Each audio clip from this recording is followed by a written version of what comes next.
دوسرا مسئلہ افق جو میں نے عرض کیا تھا کہ غزوہ بنی المصطلق اور یعنی غزوہ مریسی سے جب حضور صلی اللہ علیہ وسلم اصل میں اس غزوے پہ جب آپ گئے نا تو منافق بھی سارے ساتھ مل گئے، چونکہ ان کو پتہ تھا کہ آگے مقابلے کرنے والی قوم ہے، وہ مقابلہ نہیں کر سکتی، مسلمان غالب آ جائیں گے، لہٰذا ہمیں مال غنیمت مفت میں ملے گا۔ تو عبداللہ ابن ابی کی قیادت میں بہت سارے منافق جو تھے وہ بھی ساتھ چل پڑے۔ حضور نہیں روکتے تھے چونکہ ظاہراً وہ کلمہ پڑھتے تھے، نمازیں پڑھتے تھے۔ اب اتفاق کی بات یہ ہوتی ہے، باقاعدہ یہ حدیثوں میں یعنی سیاہ کی حدیثوں میں موجود ہے، بی بی عائشہ کی طرف سے بھی روایت ہے اور بھی روایات ہیں، خود بی بی عائشہ بھی بیان فرماتی ہیں، سیدہ صدیقہ فرماتی ہیں کہ اس غزوے میں اللہ نے فتح دی، بڑا مال غنیمت حاصل ہوا، واپس آ رہے تھے تو راستے میں جہاں پڑاؤ کیا، آرام کیا، کہتی ہے کہ اللہ کی شان یہ ہے کہ تہجد کے وقت میں اٹھی تاکہ میں انسانی تقاضے پورے کرنے کے لیے قافلے سے دور چلی گئی، کیونکہ پہلے کو وہاں راستے میں حمام تھوڑے ہوتے تھے، مرد ہو یا عورت دور جاتے تھے تاکہ کسی کو پتہ بھی نہ لگے، کوئی آواز بھی نہ سنے۔ فرماتی ہے میں دور چلی گئی، واپس آئی، خدا کی شان ہے میرے گلے میں ایک ہار تھا، سپیوں کا ہار، سونے چاندی کا نہیں تھا، وہ بھی میں نے عاریتاً اپنی بہن بی بی اسبا سے مانگا تھا، وہ ہار نہیں تھا میرے گلے میں۔ میں گھبرا گئی، بھی ہار کہاں گر گیا؟ میں نے پہلے اصل جگہ کو دیکھا، پھر چل پڑی، میں کہاں گئی تھی قضائے حاجت کے لیے، وہاں گئی اور کافی دور تک میں گئی، وہاں بھی نہیں ملا۔ اتنی دیر میں قافلے کے چلنے کا وقت ہو گیا، تو صحابہ نے ہودج جو ہے میرا ہودج اٹھایا اور میرے اونٹ پہ رکھ دیا۔ ہودج جیسے پال کی بنی ہوتی تھی اس میں بیٹھتی تھی۔ بی بی فرماتی ہے کہ ایک تو میری عمر چھوٹی تھی، دوسرا میرا بدن چھلیلا تھا، میرا کوئی وزن ہی نہیں تھا، اٹھانے والوں کو یہ پتہ ہی نہیں لگا کہ بی بی عائشہ اندر ہے یا نہیں ہے۔ قافلہ چل پڑا، میں واپس آئی، اب دیکھا، سوچا کیا کروں کہ اگر میں قافلے کے پیچھے دوڑوں تو وہ اونٹوں کی رفتار ہے، میں ان کا مقابلہ تو نہیں کر سکتی، نتیجہ یہ ہے کہ میں صحرا میں بھٹک جاؤں گی۔ تو بی بی فرماتی ہے میں نے سوچا کہ اچھی بات یہی ہے کہ میں یہیں لیٹ جاؤں، آخر جب یہ قافلہ رکے گا نماز کے لیے تو حضور میرے ہودج میں پتہ تو کریں گے نا، جب نہیں پائیں گے تو میری تلاش کریں گے۔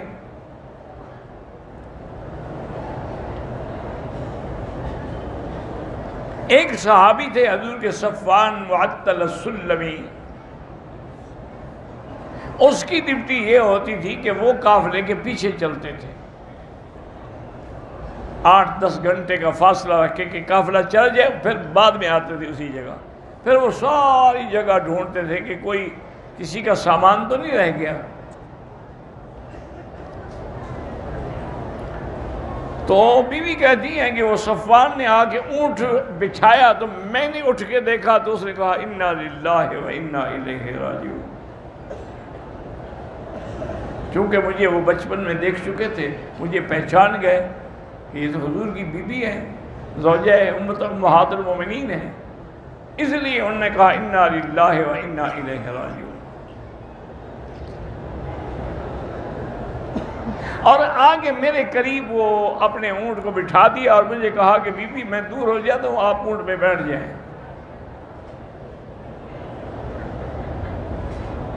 اللہ کی شان دیکھو، وہ کہتی ہیں کہ ان کو وہی ہار بھی نظر آ گیا، انہوں نے کہا یہ ہار بھی پڑا ہوا ہے، یہ بھی اپنا لے لیں۔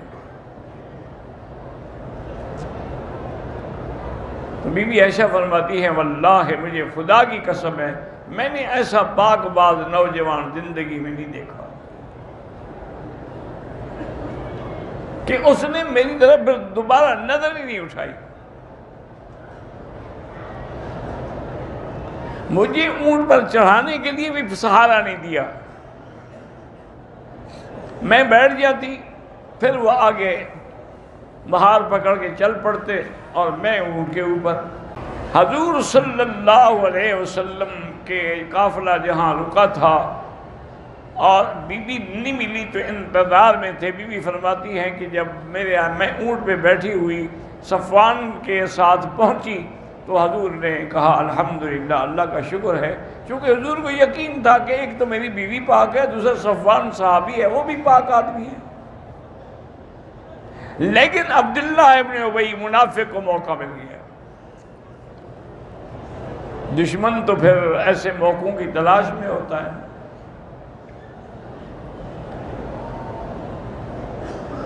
اس نے قافلے میں شور شروع کر دیا کہ جناب یہ ہو سکتا ہے کہ ایک نوجوان مرد ہو، ایک نوجوان لڑکی ہو اور اندھیرا ہو اور پوری رات ہو، اکیلے ہوں، اور وہ کیسے پاک صاف آ سکتی ہے؟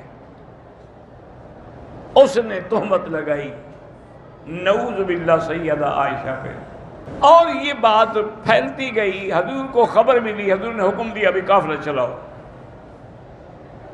اب حضور نے مناسب یہی سمجھا کہ ابھی یہاں ہم تحقیق کریں، باتیں کریں، بات سے بات بڑھ جائے گی، آپ نے حکم دیا قافلہ چلاؤ۔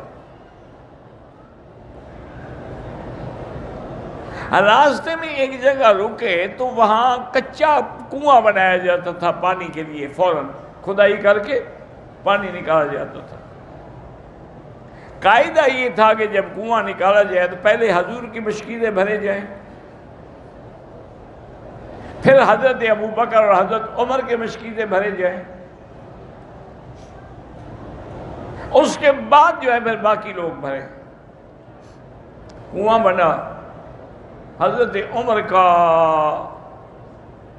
غلام جو تھا وہ مشکیزیں لے کے وہاں پہنچا تو وہاں عبداللہ ابن ابی کا غلام بھی مشکیزیں لے کے آیا ہوا تھا بھرنے کے لیے۔ انہوں نے کہا ٹھہر جاؤ، پہلے حضرت عمر کا بھریں گے پھر تم بھرو گے۔ انہوں نے کہا کیوں؟ حضرت عمر کا کیوں زیادہ حق ہے؟ اس سے بات بڑی، حضرت عمر کے غلام کے ہاتھ میں لاٹھی تھی، انہوں نے لاٹھی ماری تو اس کا سر پھاڑ دیا۔ اب عبداللہ ابن ابی کو پتہ چلا، اس بدبخت کو بات بڑھانے کا ایک اور موقع مل گیا، اور اس نے صحابہ کے شان میں جو گستاخی کی، یاد رکھو صحابہ کے شان میں گستاخی ہمیشہ کافر کرتا ہے یا منافق کرتا ہے، مومن نہیں کرتا۔ ایک بات ہمیشہ پکی یاد رکھ لیں، اللہ کے قرآن میں دیکھیں کہ جب ان کو کہا گیا آمنو کما آمن الناس، مکے والو ایمان لاؤ جیسے صحابہ ایمان لائے ہیں۔ الناس اس وقت اور کون تھے ما سوا صحابہ کے؟ تو سب سے پہلی گالی مکے کے کافروں نے دی کہ انؤمن کما آمن السفہاء، اچھا ہم ایمان لائے جیسے یہ بے وقوف ایمان لائے ہیں۔ تو عبداللہ ابن ابی بدبخت نے بھی صحابہ کو گالی دی کہ سمن کلبک یاکلک،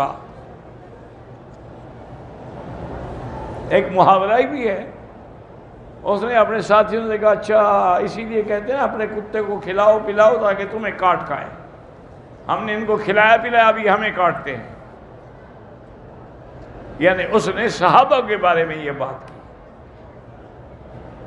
اور پھر ان سے کہا کہ دیکھو دو باتیں یاد رکھو، ایک تو واپس جانے کے بعد لا تنفقوا علی من عند رسول اللہ، حضور کے بعد جو لوگ ہیں ان کو مدد نہ دیا کرو، نہ کھانا نہ پیسہ نہ کھجوریں، کچھ نہ دو، جب کچھ نہیں دو گے خود بخود بھاگ جائیں گے۔ اور دوسری بات یہ کی کہ لئن رجعنا الى المدینة لیخرجن الاعز منها الاذل، کہ جب ہم مدینے جائیں گے جو غالب ہیں وہ کمزوروں کو نکال دیں گے، مانے کہ ہم غالب ہیں ہم نکال دیں گے ان کو۔ تو یہ بھی صحابہ کے خلاف اور عائشہ صدیقہ کے خلاف سازش کرنے والے کون تھے؟ منافق تھے۔ ہاں یہ اتفاق ہے بعض مسلمان بھی بیچارے ان کے پراپگنڈے کا شکار ہو گئے، جیسے حضرت حسان شکار ہو گئے۔ اور جب واپس آئے حضور کی خدمت میں عبداللہ ابن ابی کا بیٹا حاضر ہوا اس کا نام بھی عبداللہ تھا، عبداللہ ابن عبداللہ ابن ابی۔ اچھا، خدا کی شان ہے کہ باپ رئیس المنافقین تھا اور بیٹا مومن تھا پکا۔ وہ آیا، اس نے کہا حضور مجھے پتہ لگا ہے کہ میرے باپ نے ایسی گستاخی کی ہے، آپ مجھے اجازت دیں میں اس کی گردن کاٹ کے آپ کے قدموں میں رکھوں۔ آپ نے فرمایا نہیں، لا تقتل، خبردار اپنے باپ کو کبھی قتل نہ کرنا۔ انہوں نے کہا حضور آپ کی گستاخی کے بعد وہ زندیق ہے۔ حضور میں بالکل نہیں، پھر لوگ کہیں گے کہ حضور اپنے ساتھیوں کو بھی قتل کرتے ہیں، ان کو موقع مل جائے گا اعتراض کرنے، بس اللہ پہ چھوڑ دو۔ لیکن اس سے صبر نہیں ہوا، وہ اپنے گھر کے دروازے پہ آ کے کھڑا ہو گیا اور تلوار نکال لی۔ اس کا باپ آیا، اس نے کہا ٹھہر جاؤ، جب تک تم یہ نہ کہو کہ میں ذلیل ہوں اور محمد اور اس کے ساتھی عزیز ہیں اندر نہیں جا سکتے۔ تم نے ان کو ذلیل کہا ہے؟ لوگوں نے سمجھا، تمہارا باپ نے کہا میرا باپ ہے تو کیا ہو گیا، اللہ کے نبی سے تو اس کی شان بڑی نہیں ہے نا۔ آخر اس نے کہا، جب اقرار کیا پھر اس نے تلوار نے کہا آپ جاؤ گھر میں۔ تو اس میں یہ بڑا اہم، بڑا عظیم قصہ ہے، زندگی باقی تو بات باقی، واللہ اعلم۔